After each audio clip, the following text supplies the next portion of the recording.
Hi hello ನಮಸ್ಕಾರ ವೀಕ್ಷಕರೇ.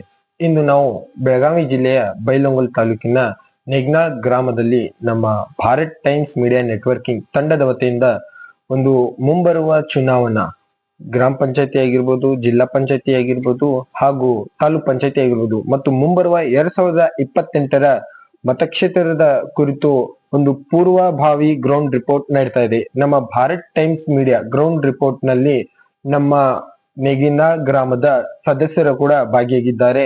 ಇವರದ ಒಂದು ಜೀವನ, ರಾಜಕಾರಣದ ಜೀವನದ ಅನುಭವ ಮತ್ತು ಎಲ್ಲಿಂದ ಹೇಗೆ ಯಾರ ಮುಖಾಂತರ ಇವರು ರಾಜಕಾರಣದಲ್ಲಿ ಪ್ರವೇಶವಾದ್ರು ಮತ್ತು ರಾಜಕಾರಣದಲ್ಲಿ ಇವರ ಒಂದು ಪಾತ್ರ ಯಾವ ರೀತಿ ಇತ್ತು ಮತ್ತು ಇವರಿಂದ ಜನಗಳಿಗೆ ಯಾವ ರೀತಿ ಒಂದು ಸಹಾಯ ಸಹಕಾರ ದೊರಕಿದೆ ಮತ್ತು ಜನಗಳಿಂದ ಇವರಿಗೆ ಯಾವ ರೀತಿ ಸಹಾಯ ಸಹಕಾರ ದೊರಕಿದೆ ಅಂತ ಇವರನ್ನ ಕೇಳಿ ತಿಳಿಯೋಣ.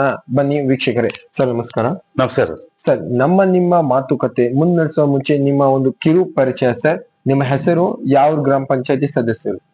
ನಾನು ಮಹಾದೇವ ಬಸಪ್ಪ ಮಡಿವಾಳರ್ ಅಂತ ನೇರಳ ಗ್ರಾಮ ಪಂಚಾಯತಿ ಸದಸ್ಯ ಇದ್ದೆ. ಈಗ ನಮ್ಮ ಅವಧಿ ಮುಗಿದಿದೆ. ನೆಕ್ಸ್ಟ್ ಹೊಸ ಎಲೆಕ್ಷನ್ ಪ್ರಿಪೇರ್ ಆಗ್ಬೇಕಷ್ಟೇ. ಸರಿ ಸರ್. ಸರ್, ನೀವು ಈ ಅಧಿಕಾರ ಅವಧಿಯಲ್ಲಿ ಬರುವ ಮುಂಚೆ ಯಾವ ರೀತಿ ಡೆವಲಪ್ಮೆಂಟ್ ಗಳು ಆಗಿದ್ವು ಮತ್ತು ಆಗಿರ್ಲಿಲ್ಲ ಸರ್? ನೀವು ಬಂದ ನಂತರ ಯಾವ ರೀತಿ ಡೆವಲಪ್ಮೆಂಟ್ ಗಳನ್ನ ಮಾಡಿದ್ದೀರಾ?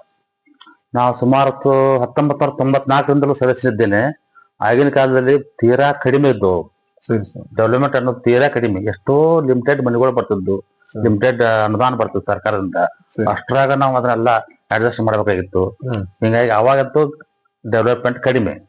ಮತ್ತೆ ನಾವು 2005ರಿಂದ 10ರಿಂದ ಆಮೇಲೆ 20ರಿಂದ ನಮ್ ಗ್ರಾಮ ಪಂಚಾಯತಿ ಡೆವಲಪ್ಮೆಂಟ್ ನೋಡಾಕತ್ತೀವಿ, ಮಾಡ್ತಾ ಇದ್ದೀವಿ. ಸರ್, ನೀವು ಈ ರಾಜಕಾರಣದಲ್ಲಿ ಎಲ್ಲಿಂದ ಹೇಗೆ ಮತ್ತು ಯಾರ ಮುಖಾಂತರ ಈ ರಾಜಕಾರಣದಲ್ಲಿ ಪ್ರವೇಶವಾದ್ರಿ ಸರ್? ನಾವು ಸುಮಾರು 2000ರಿಂದ ಕಾಂಗ್ರೆಸ್ ಪಕ್ಷದಿಂದ ಅವಾಗ ನಮ್ಮ ಲೀಡರ್ಗಳು ಬೇರೆ ಇದ್ರಿ. ಅವರಿಂದ ನಾವು ಬೇರೆ ನಮ್ಮ DB ನಾಮದಾರ್ ಅಂತ ಅವರು ಕಾಂಗ್ರೆಸ್ ಇಂದನೇ ಇದ್ರಿ. ಅವ್ರಾಗ್ಲಿ ಅವ್ರಲ್ಲಿ ಯಾರು ಬಾಬಾ ಸಾಹೇಬ್ ಪಾಟೀಲ್ ಆಗ್ಲಿ ಅವರು ಒಟ್ಟಿಗೆ ಎಲ್ಲ ಕಾಂಗ್ರೆಸ್ ಪಾರ್ಟಿ ಮಾಡ್ತಾರೆ. ಅವರಿಂದ ಮುಖಾಂತರ ನಾನು ನಿಮ್ ಶಾಸಕರ ಬೆಂಬಲದಿಂದ ನೀವು ಈ ರಾಜಕಾರಣದಲ್ಲಿ ಪ್ರವೇಶ. ಸರಿ ಸರ್. ಸರ್, ನೀವು ಈ ರಾಜಕಾರಣಕ್ಕೆ ಬರಲಿಕ್ಕೆ ಕಾರಣ ಏನು ಸರ್? ಕಾರಣ ಅಂತಂದ್ರೆ ನಾನು ನಮ್ಮಲ್ಲಿ 4 ಜನ ಅಂತಂದ್ರೆ 3 ಜನ ಜಾಬ್ ಹೊರಡ್ತದೆ. ನಂದು LIC ಪ್ರತಿನಿಧಿ ನಾನು. ಅದನ್ನ ಬಿಟ್ಟು ನಾನು ಬೇರೆ ಏನು ಉದ್ಯೋಗ ಇಲ್ಲ. ಇದನ್ನ ಜನಸೇವಾ ಮಾಡ್ಬೇಕಂತ ಉದ್ದೇಶದಿಂದ ನಾನು ಇಲ್ಲಿ ಬಂದೆ. ಸರಿ ಸರ್. ಸರ್, ನೀವು ಈ ಅಧಿಕಾರ ಅವಧಿಯಲ್ಲಿ ಬಂದ ನಂತರ ನಿಮ್ಮ ಒಂದು ಪಾತ್ರ ಮನೆಗಳ ಅನುದಾನ ಆಗಿರ್ಬೋದು, ಚರಂಡಿ, ಸಿಸಿ ರೋಡ್ಸ್ ಮತ್ತು ಬೀದಿ ದೀಪಗಳು ಹಾಗೂ ಈ ಶಿಕ್ಷಣ ಅಭಿವೃದ್ಧಿ, ಮಕ್ಕಳ ಸ್ಕೂಲ್ ಒಂದು ಕಟ್ಟೋಡಿ, ಪ್ರಾಥಮಿಕ ಶಾಲೆ, ಹೈಸ್ಕೂಲ್ ಆಗಿರ್ಬೋದು ಮತ್ತು ಅಂಗನವಾಡಿ ಕೇಂದ್ರ ಕೂಡ ಆಗಿರಬಹುದು. ಇದರಲ್ಲಿ ನಿಮ್ಮ ಒಂದು ಪಾತ್ರ ಯಾವ ರೀತಿ ಇತ್ತು ಸರ್? ನಾನು ಗ್ರಾಮ ಪಂಚಾಯತ್ ಬಂದ ನಂತರ ಫಸ್ಟ್ ನಾನು ಆಶಾಸನದಲ್ಲಿ ಅದಕ್ಕೆ ಭಾಳ ಒತ್ತು ಬಿಟ್ಟಿನ. ಸರಿ. ವೃದ್ಧಾಪ್ಯ ಇರ್ಬೋದು, ಅವಾಗ ವೃದ್ಧಾಪ್ಯ ಅಂತ ಇತ್ತವ್ರು. ಆಮೇಲೆ ವಿಧವಾ ಅಂತಿತ್ರಿ, ಅಂಗವಿಕಲ ಇತ್ರಿ. ಇವನ್ ಸತತ ಒಂದು ಸಾಧಾರಣ ಒಂದು ಆಗಿನ ಕಾಲದಾಗ ನಾ ಒಂದು 200 ಮಂದಿ ನನ್ನ ವಾರ್ಡ್ನಾಗ್ರಿ, ನನ್ನ ಪಂಚಾಯತಿ ಕ್ಷೇತ್ರ ವಾರ್ಡ್ನಾಗ ನಾ ಮಾಡಿಸಿ ಬಿಟ್ಟಿನ ಅಷ್ಟ್ರಾಗ. ಅದೇ ನನಗೆ ಹೆಲ್ಪ್ ಆತ್ ಮುಂದ್ ಬರ್ತಾರೆ. ಒಂದಾಗಿ ಬಹಳಷ್ಟು ಜನಕ್ಕ ಮನೆ ಇಲ್ದವ್ರು ಮನಿ ಕೊಡ್ಸಿದ್ರಿ. ಅವಾಗ ಇಂದಿರಾ ಯೋಜನೆ, ಆಶ್ರಯ ಯೋಜನೆ ಅಂತೆಲ್ಲ ಇದ್ದು. ಅವಾಗ ಆ ಮನೆ ಕೊಡ್ತಾ ನಮ್ಗ ಮಂದಿ ಗ್ರಿಪ್ಸ್ ನಮ್ಗ ಸಿಕ್ ಬಿಡ್ತಾರೆ. ಹಿಂಗಾಗಿ ನಾವು ಕಂಟಿನ್ಯೂ ಆಗಿ ನಾವು ಇದರ ಪೀರಿನಾಗ ಮುಂದುವರ್ಯಾಕ ನಮ್ಗೆ ಇದು ಬಹಳ ಹೆಲ್ಪ್ ಆಗ್ತದೆ ಸರ್. ಇದರಲ್ಲಿ ನಿಮ್ಮ ಶಿಕ್ಷಣ, ಮಕ್ಕಳ ಅಭಿವೃದ್ಧಿಯಲ್ಲಿ ಸ್ಕೂಲ್ಗಳ ಕಟ್ಟೋಡಿ ಆಗಿರ್ಬೋದು, ಬಿಸಿ ಊಟ ಮತ್ತು ಕುಡಿಯುವ ನೀರಿನ ವ್ಯವಸ್ಥೆಯಲ್ಲಿ ತಮ್ಮದ ಒಂದು ಪಾತ್ರ ಯಾವ ರೀತಿ ಇತ್ತು ಸರ್? ಅದರಲ್ಲಿ ನಮ್ಮ ಅವಧಿ ಒಳಗ್ರಿ ನಮ್ಮ ಕನ್ನಡ ಶಾಲಿ, ಸರ್ಕಾರಿ ಕನ್ನಡ ಶಾಲಿ ಶಾಲೆದು ಕಾಂಪೌಂಡ್ ರಚನೆ ಐತ್ರಿ. ಎಷ್ಟೋ ವರ್ಷದಿಂದ ಆಗಿರ್ಲಿಲ್ಲ. ಅಲ್ಲೆಲ್ಲ ಸಾಕಷ್ಟು ಜನ ಅಲ್ಲಿ ಬೈದ ಗಲೀಜು ಮಾಡ್ತಿದ್ರು. ಅದನ್ನೆಲ್ಲ ಒಂದ್ ಹಂತಕ್ಕೆ ತೊಗೊಂಬದನ್ನ ಇದನ್ನ ಕಟ್ಟಿಸ್ತವ್ರಿ. ಆಮೇಲೆ ಸುಮಾರು ಅಂಗನವಾಡಿ ಕಟ್ಟಡಗಳು ನಮ್ಮ ಪಂಚಾಯತಿಂದ ಕಟ್ಟಿಸಿ ಕೊಟ್ಟಿದ್ರಿ. ಮುಂದೆ ನಮ್ಮಲ್ಲಿ ಸರ್ಕಾರಿ ಮಾದರಿ ಪ್ರೌಢ ಶಾಲೆ ಅಲ್ರಿ, ಅದು ಖಾಸಗಿ ಶಾಲೆ ಐತ್ರಿ. ಹಿಂಗಾಗಿ ಅದು ಆ ಖಾಸಗಿ ಅವ್ರು ಅವರೇ ನೋಡ್ಕೊತಾರ. ಪಂಚಾಯತಿಂದ ಅವ್ರದ್ದೇನು ನಮಗ್ ಬೇಡಿಕೆ ಇಲ್ಲ, ನಲ್ಲಿ ಏನು ಮಾಡಿಲ್ಲ. ಮತ್ತು ಬಿಸಿ ಊಟದಲ್ಲಿ, ಕುಡಿಯುವ ನೀರಿನಲ್ಲಿ ಹೋಗಿ ತಾವು ನೋಡ್ಕೊತಿದ್ರು. ಎಲ್ಲಾ ನಾವು ತಿಂಗಳಿಗೆ ಒಂದ್ಸಲ, 15 ದಿನಕ್ಕೆ ಒಂದ್ಸಲ ಶಾಲೆ ವಿಸಿಟ್ ಕೊಡ್ತೇವ್ರಿ. ಸ್ವತಃ ಮಕ್ಕಳ ಜೊತೆನ ಊಟ ಮಾಡಿ ಬರ್ತಾವ್ರಿ ಅಲ್ಲಿ. ಅಂದ್ರ ಅದ್ರ ಕ್ವಾಲಿಟಿ ಹೆಂಗೈತಿ ಏನೈತಿ ಅಂತ ಹೇಳಿ ಅವ್ರಿಗೆಲ್ಲ ಏನ್ ಮತ್ತೇನ ಕಡಿದಿದ್ರ ಆ ಬಿಸಿ ಊಟದ ಅವ್ರಿಗೆ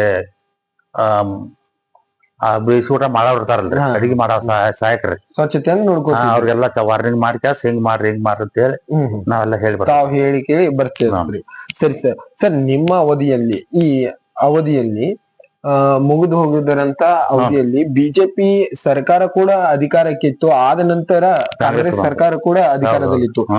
ಬಿಜೆಪಿ ಸರ್ಕಾರ ಅವಧಿ ಇದ್ದಾಗ ಆವಾಗ ಯಾವ ರೀತಿ ಡೆವಲಪ್ಮೆಂಟ್ ಗಳು ಆಗ್ತಿದ್ವು ಮತ್ತು ಕಾಂಗ್ರೆಸ್ ಅಧಿಕಾರ ಬಂದಾಗ ಯಾವ ರೀತಿ ಒಂದು ಡೆವಲಪ್ಮೆಂಟ್ ಗಳು ಆಗ್ತಾ ಇದೆ ಸರ್?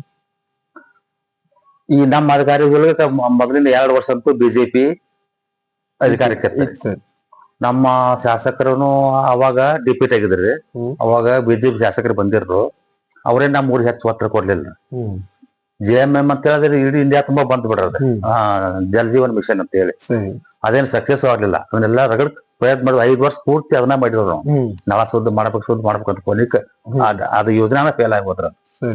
ಆಮೇಲೆ ಈಗ ನಮ್ಮ ಶಾಸಕರು ಬಂದ್ ಬೆಳಗ 190% ಕೆಲಸ ಆಲ್ರೆಡಿ ಆಗ್ಬಿಟ್ಟವ್ರಿಗೆ 3 ವರ್ಷನಾಗ. ಬಾಳ ಅಂದ್ರೆ ಬಾಳ ನಮ್ಮ ಇಡೀ ಕರ್ನಾಟಕ ನಂಬರ್ 1 ಶಾಸಕರು ಅಂದ್ರು ಅಡ್ಡಿ ಇಲ್ಲ ಅವರು. ಆ ತರ ಕೆಲಸ ಮಾಡಿದಾರೆ. ಸರಿ ಸರ್. ವೈಯಕ್ತಿಕ ಆತಿ ಮುಂದ ರೋಡ್ಗಳು ಬಂತು, ಪ್ರತಿ ಗಟಾರಗಳು ಬಂತು. ಶಾಲೆ ಅಂತೂ ಮೊದಲು ಒತ್ತು ಕೊಡ್ತಾರ ಅವ್ರು. ಶಾಲೆ ಅಂದ್ರೆ ಸಾಕು ಅವ್ರು ಇರದಲ್ಲಿ ಪ್ರೀತಿ ಅವರಿಗೆ. ಆಮೇಲೆ ದೇವಸ್ಥಾನಗಳಿಗೆ. ಇದಕ್ಕಿಲ್ಲ ಅಂದ್ರೆ ಎಲ್ಲಾ ಊರಿಗೆ ಒಟ್ಟ ತಮ್ಮ ಕ್ಷೇತ್ರದ ಎಲ್ಲಾ ಊರಿಗೆಲ್ಲ ಅದೆಲ್ಲ ಬಿಟ್ಬಿಟ್ಟಿದ್ದಾರೆ. ಸರಿ ಸರ್. ಸರಿ ಸರ್, ನೀವು ನಿಮ್ಮಿಂದ ಜನಗಳಿಗೆ ಯಾವ ರೀತಿ ಒಂದು ಸಹಾಯ ಸಹಕಾರ ನೀಡಿದ್ದೀರಾ ಮತ್ತು ಜನಗಳಿಂದ ನಿಮಗೆ ಯಾವ ರೀತಿ ಒಂದು ಸಹಾಯ ಸಹಕಾರ ಬಂದಿದೆ ನೋಡಿ ಸರ್? ನಾನು ಆಗ್ಲೇ ಹೇಳಿದಲ್ಲ, ಜನಗಳಿಗೆ ನಾನು ನನ್ನ ಹತ್ರ ಯಾರು ಎದಕ್ ಬರ್ತಾರಲ್ಲ, ಯಾವ್ದೇ ಕೆಲ್ಸಕ್ಕೆ ಬಂದ್ರು ಅವ್ರಿಗಿಲ್ಲ ಅಂತ ಹೇಳ್ಕೊಳ್ತಾರೆ. ನಿಮ್ಮ ನಂಬಿ ಬಂದಂತ ಜನಗಳಿಗೆ ಯಾವ್ದೋ ಅವ್ರ ಪಂಚಾಯತ್ ಕೆಲಸ ಇರ್ಬೋದು, ವ್ಯಕ್ತಿ ಕೆಲಸ ಇರ್ಬೋದು, ಹಣಕಾಸಿನ ತೊಂದರೆ ಇರ್ಬೋದು, ಅವ್ರ ಮನಿ ಒಳಗ್ ಮದುವೆ ಇರ್ಬೋದು, ಕಾರ್ಯ ಇರ್ಬೋದು, ಅದಕ್ಕೂ ಬಂದ್ರು ನನ್ಗೆ ಏನ ಕೇಳನು ಇಲ್ಲ ಅಂತ ನನಗೆ ಇಲ್ಲಿವರೆಗೂ ಮನಸ್ಸು ಯಾರಿಗೂ ಅಂತಿಲ್ಲ. ಅವ್ರಿಗೆ ಏನ್ ಸಹಾಯ ಮಾಡ್ಬೇಕು ಅದನ್ನ ಮಾಡೇ ಮಾಡ್ತೇನೆ ನಾನು. ಮತ್ತ ಹೊಳ್ಳಿ ಅವರಿಂದನೂ ನನಗ ಇಲೆಕ್ಷನ್ ಉಪಯೋಗ ಆಕತಿ. ನಾ ಮೊದ್ಲೇ ಹೇಳಿದಾಗ ಎಲ್ಲ ಪ್ರತಿನಿಧಿ ಆದ್ರೂ ಸದ್ಯಕ್ಕೆ ನನಗೆ ಹೆಲ್ಪ್ ಆಕತಿ. ಹಿಂಗಾಗಿ ಜನರ ಬಗ್ಗೆ ನಮ್ಮ ಮಧ್ಯೆ ಅಗದಿ ಅವಿನಾಭಾವ ಬಾಂಧವ್ಯ ಐತ್ರಿ. ಸರಿ ಸರ್. ಸರ್, ತಾವು ಒಂದು ಚುನಾವಣಾ ಪ್ರಚಾರದ ವೇಳೆಯಲ್ಲಿ ಒಂದು ರೀತಿ ಭರವಸೆ ನೀಡಿದಂತ ಆ ವೇಳೆಯಲ್ಲಿ ಭರವಸೆ ನೀಡಿದಂತಹ ನಿಮ್ಮ ಅಧಿಕಾರಕ್ಕೆ ಬಂದ ಬಳಿಕ ನೀವು 100% ಭರವಸೆಯಲ್ಲಿ ಎಷ್ಟು % ಜನಗಳಿಗೆ ಭರವಸೆ ನೀಡಿದ್ರಿ? ಈಗ ನೋಡ್ರಿ, ನಮ್ ಶಾಸಕರು ಬಂದ್ರ ಅಂತೇಳಿ ಅವ್ರಿಗೆಲ್ಲಾ ಆಶೆ ಈಡೇರಿಸೋ ಅಂತ ನನಗೆ ಅನ್ಸತ್ ನೋಡ್ರಿ. ಎಲ್ಲಿ ಒಂದ್ ಗಟ್ರ ಕೆಲಸ ನಿಂತಿಲ್ಲ, ಸಾಲಿ ಕೆಲಸ ನಿಂತಿಲ್ರಿ, ನೀರಿನ ಯೋಜನೆ ಅಂತೂ ಕಂಪ್ಲೀಟ್ ಇದಾಗೈತ್ರಿ, ರಸ್ತದಾಗೈತ್ರಿ, ಎಲ್ಲಾ ಇದಾಗೈತ್ರಿ. ಸರಿ ಸರ್. ಬೀದಿ ದೀಪದ ಆತ್ರಿ, ಒಂದ್ ಕಂಬದಾಗ ಒಂದ್ ಬೆಲ್ ಎಲ್ಲಂಗ ಹೋಗದಂಗ ನೋಡ್ಕೊಂಡ್ರು. ಸರಿ. ಇವಾಗ ತಮ್ಮ ಅವಧಿ ಮುಗ್ದಿದೆ ಸರ್. ಆದರೆ ಆಡಳಿತ ಅಧಿಕಾರ, ಗ್ರಾಮಾಭಿವೃದ್ಧಿ ಅಧಿಕಾರಿಗಳು ಕೂಡ ಇದ್ದಾರೆ ಸರ್. ಅವರಿಂದ ಜನಗಳಿಗೆ ಯಾವ ರೀತಿ ಡೆವಲಪ್ಮೆಂಟ್ ಸೌಲಭ್ಯ ಸೌಕರ್ಯಗಳು ಮುಟ್ತಾ ಇದೆ ಸರ್? ಪಂಚಾಯತಿ ಆಡಳಿತ ಮಂಡಳಿನೇ ಬೇರೆ ರೀ, ಅಧಿಕಾರಿಗಳ ಆಡಳಿತನೇ ಬೇರೆ. ಅಧಿಕಾರಿಗಳು ಏನಕತ್ರಿ, ಅವರು ಪಂಚಾಯತಿಗೆ ಏನ್ ಅವಶ್ಯಕತೆ ಐತಲ್ಲ, ನೀವು ಊರಿಗೆ ನೀರಿನ ತೊಂದ್ರೆ ಆಗದಂಗ, ಬೀದಿ ದೀಪ ತೊಂದ್ರೆ ಆಗದಂಗ, ಗಟಾರಿಯಲ್ಲೇ ಸಮಸ್ಯೆ ಇದ್ರ ತೊಂದ್ರೆ ಆಗ ನೋಡ್ಕೊಂಡು ಹೋಗುದು ಅಷ್ಟೇ ರೀ. ಅದು ಇನ್ನುಳಿದ ಕೆಲಸ ಮಾಡ್ಲಿಕ್ಕೆ ನಮ್ಮ ಕಮಿಟಿನೇ ಬೇಕಂತ ನನ್ನ ಅಭಿಪ್ರಾಯ. ನಿಮ್ಮ ಅಭಿಪ್ರಾಯ ಇದೆ? ಸರಿ ಸರ್. ಸರ್, 1 ಗ್ರಾಮ 1 ಚಿಹ್ನೆ ಇವಾಗ ರಾಜ್ಯ ಸರ್ಕಾರ ಮಾಡಿದೆ, ಅದ್ರ ಬಗ್ಗೆ ತಮ್ಮ ಅಭಿಪ್ರಾಯ ಸರ್? 1 ಗ್ರಾಮ 1 ಒಳ್ಳೆ ಕೆಲಸ ಅದ್ರಿ. ಸರಿ ಸರ್. ಎಲ್ಲಾರು ಅದ್ರಾಗ ಬಂದ್ರ ಈಗ ಮ್ಯಾಲಿನವರು ಒಂದ್ ಕಾಯ್ದೆ ತರ್ತಾರ್ರಿ, ಜಿಲ್ಲೆಯವ್ರನು ಇವ್ರು ಒಂದ್ ಕಾಯ್ದೆ ತರ್ತಾರ್ರಿ. ಯಾವ್ದು ಒಳ್ಳೇದಂದ್ರೆ ಅದಕ್ಕೆ ಎಲ್ಲಾರು ಒಪ್ಕೊಳ್ಬೇಕಲ್ಲ. ಸರ್, ಕೊನೆ ಒಂದ್ ಪ್ರಶ್ನೆ. ನಿಮ್ಮ ಪಕ್ಷದ ಹೈಕಮಾಂಡ್ಗೆ ನಿಮ್ಮ ಒಂದು ಕಿವಿ ಮಾತು ಹೇಳಿಕೆ ಏನ್ ಇಷ್ಟಪಡ್ತೀರಾ? ದಿಲ್ಲಿ ಹೈಕಮಾಂಡ್ಗೆ? ಸರಿ. ಅವ್ರು ನಮ್ಮ ಬಾಳ ದಿವಸ ಆತ, ಈಗ ಒಂದು 10-15 ವರ್ಷ ಕಾಂಗ್ರೆಸ್ ಪಕ್ಷ ಅಧಿಕಾರದಾಗಿಲ್ಲ. ಅದು ಒಂದ್ಸಲ ಬರ್ಬೇಕ್ರಿ. ಬಂದ್ ಅವರು ತಮ್ಮ ಆದಂತ ಒಂದ್ ಹೊಸ ಯೋಜನೆಗಳನ್ನು ಜನರಿಗೆ ಅನುಕೂಲ ಆಗಲಂಗ್ ಮಾಡ್ಬೇಕು. ಒಂದ್ಸಲ ಅವ್ರ ಕೈಯಾಗ ಒಂದ್ಸಲ ಅಧಿಕಾರ ಕೊಟ್ಟು ನೋಡ್ಬೇಕು. ಅವರು ಎಲ್ಲಾ ನಮ್ಮ ಭಾರತ ದೇಶದ ಎಲ್ಲಾ ಜನರನ್ನ ಒಂದು ಕಾಳಜಿ ಪೂರ್ವಕ ನೋಡ್. ಸರಿ ಸರ್. ಈಗಿದ್ದಂತ ಸರ್ಕಾರದವರು, ನಮ್ಮ ಉಪಮುಖ್ಯಮಂತ್ರಿ DK ಶಿವಕುಮಾರ್ ಇರ್ಬೋದು, ಸಿದ್ದರಾಮಯ್ಯ ಇರ್ಬೋದು, ಅಥವಾ ಹೈಕಮಾಂಡ್ ರಾಹುಲ್ ಗೌಡ್ ಇರ್ಬೋದು, ಅಥವಾ ನಮ್ಮ ಶಾಸಕರಾದಂತ ಬಾಬಾ ಸಾಹೇಬ್ ಪಾಟೀಲ್ ಇರ್ಬೋದು, ಅವರು ಈಗಿನ ಕೆಲಸ ಅಂತೂ ಒಳ್ಳೆ ಕೆಲಸನ ಮಾಡ್ಕತ್ತಾರ್ರಿ. ಅವ್ರ ಪಂಚ್ ಗ್ಯಾರಂಟಿನೂ ಎಲ್ಲಾ ಮಂದಿಗೆ ಮೆಚ್ಚುಗೆ ಆಗಿದಾವು. ಆಮೇಲೆ ಅವ್ರು ಇದೇ ತರ ಮುಂದುವರ್ಸ್ಕೊಂಡು ಹೋಗಿ ಇನ್ನೂ ಅಭಿವೃದ್ಧಿ ಮಾಡ್ಬೇಕು. ಮತ್ ಕೇಂದ್ರಗೂ ಅದು ನಮ್ ಕಾಂಗ್ರೆಸ್ ಸರ್ಕಾರ ಬರ್ಬೇಕಂತ ನಮ್ಮ ಆಸೆ ಇದೆ ಸರ್. ಆಸೆ. ಹ್ಮ್. ಸರ್, ಇದು ಕಾಂಗ್ರೆಸ್ ಅಧಿಕಾರ ಬಂದ ಮೇಲೆ 5 ಗ್ಯಾರಂಟಿಗಳನ್ನ ತಂದಿದ್ದಾರೆ. ಹ್ಮ್. ಇದರ ಬಗ್ಗೆ ತಮ್ಮ ಒಂದು ಅಭಿಪ್ರಾಯ ಸರ್, ಯಾವ ರೀತಿ? ಅದ್ರಲ್ಲಿ ನೋಡ್ರಿ ಶಕ್ತಿ ಯೋಜನೆ ಒಂದು ಬಿಟ್ಟು ಉಳಿದೆಲ್ಲ ನನಗೆ ನಮ್ಮ ವೈಯಕ್ತಿಕ ನಾನು ಹಿಡಿಸಿದವ್. ಶಕ್ತಿ ಯೋಜನೆ ಅಂತ ಜನರಿಗೆ ಬಾಳ ತೊಂದ್ರೆ ತೊಂದ್ರೆ ಆಗ್ತಾ ಇದೆ. ಬಸ್ಸಿನ ಬಗ್ಗೆ ರೀ. ಸರಿ ಎಲ್ಲಿ ನೋಡ್ತೆ ಅಲ್ಲೆಲ್ಲ ಫ್ರೀ ಅನ್ನತ್ತೆ, ಎಲ್ಲ ಹೆಣ್ಮಕ್ಳು ರಶ್ ಇದೆ. ಎಲ್ಲಾ ಕಡೆ ಅಡ್ಡಾಡ್ತಾರ್ರಿ. ಗಂಡ್ ಮಕ್ಳು ತೊಂದ್ರಿ ರೀ, ವೃದ್ಧರಿಗೆ ತೊಂದ್ರಿ, ಸಾಲಿ ಹುಡುಗರು ಮೊದಲು ಸಾಲಿ ಹೋಗ್ಲಿಕ್ಕೆ ಬಾಳ ತೊಂದ್ರಿ ರೀ. ಸರಿ. ಅದೊಂದ ಸಿಗಿ ಅಂತ ಹೇಳಿದ್ರು ನಾವ್ರಿ. ಹಾ, ಹಾ. ಇದ್ರಾಗ 50% ಮಾಡಿಬಿಡ್ತಾವ್ರಿ. ಸರಿ ಸರ್. ಅವ್ರು 50%, ಮುಂದ ವೃದ್ಧರಿಗೆ, ಸರಿ ಹಿರಿಯ ನಾಗರಿಕ 40%, ಈ 50%. ಸರ್. ಅಂದ್ರೆ ಇದ್ರ ಚಾರ್ಜ್ನಾಗ ಪರ್ಸೆಂಟ್ ಕಂಟ್ರೋಲ್ದಾಗ ಇರ್ತದ. ಸರಿ ಸರ್. ಫ್ರೀ ಅಂದ್ಬಿಟ್ಟು ತೀರ್ಥ ನೋಡಿ ಪೂರ್ತಿ ಎಲ್ಲ ಅದಿಗತ್ತ. ಅದೊಂದು ನನಗೆ ಬಾಳ ಬೇಜಾರ್ ಅಷ್ಟೇ. ಸರ್, ಕೊನೆ ಪ್ರಶ್ನೆ ಬಂದ್ಬಿಟ್ಟು, ತಮ್ಮನ್ನ ಆರಿಸಿ ತಂದಂತಹ ಜನ ಪ್ರೇಮಿಗಳಿಗೆ ನಿಮ್ಮ ಹೃದಯದ ಒಂದು ಮಾತು ಹೇಳಿಕೆಯನ್ನು ಇಷ್ಟಪಡ್ತೀರಾ?